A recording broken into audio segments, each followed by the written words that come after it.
तोंडावर बोलायची संधी गमावून लेखी भडीमाराची।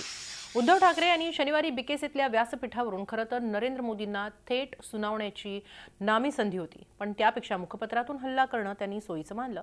शिवस्मारकावरून सामनातल्या अग्रलेखात भाजप आणि मोदींना लक्ष्य करण्यात आलंय, पण नेहमीप्रमाणे हा वारही फुकट गेलाय।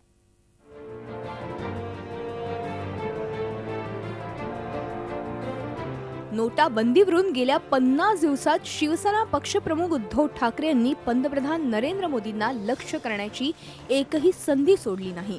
गेल्या शनिवारी मुंबई दौऱ्यावर आलेल्या पंतप्रधानांपुढे आपली भूमिका मांडण्याची नामी संधी उद्धव ठाकरेंना होती, मात्र त्या संधीचं त्यांना सोनं करता आलं नाही। आता पुन्हा एकदा मुखपत्रातून मोदींच्या नावानं बोटं मोडली जात आहेत।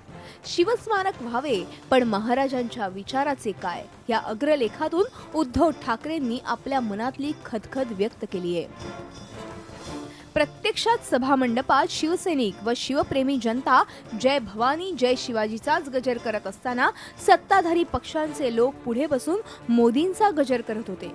आम्ही मोदी यांचं भाजपमधील महत्त्व जाणतो। भाजपनं आताचे बाळसे धरले आहे, ते मोदी टॉनिकमुळेच। हे खरं असलं तरी शिवाजी महाराजांपुढे कुणाचीही तुलना होऊ शकेल का? स्वतः मोदी देखील हे मान्य करणार नाहीत। शिवाजी महाराजांनी स्वतःचं चलन निर्माण केलं व त्या चलनावरचा रयतेचा विश्वास घट्ट केला। आपल्या चलनाचे मातेरे शिवशाहीत झाले नाही आणि मावळ्यांना युद्धभूमीवरच चलन बदलासाठी उभे करून स्वराज्याचे हसे केले नाही। Don't demand respect, command respect. सन्मान मागून मिळत नाही, तो कमवावा लागतो असं म्हणतात। मोदींसोबत व्यासपीठावर बसण्याचा मुद्दा प्रतिष्ठेचा करून उद्धव ठाकरेंनी आधी शोभा करून घेतलीये।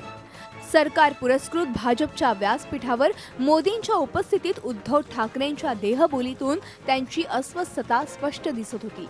फक्त शिवस्मारकाच्या भूमिपूजनाला उपस्थित राहून त्यांना सरकार विरोधी भूमिकेचं नाणं खणखणीत ठेवता आलं असतं, पण ते धैर्य न दाखवता आता मुखपत्रातून भाजप विरोधात फुकटचा गोळीबार करून काय उपयोग?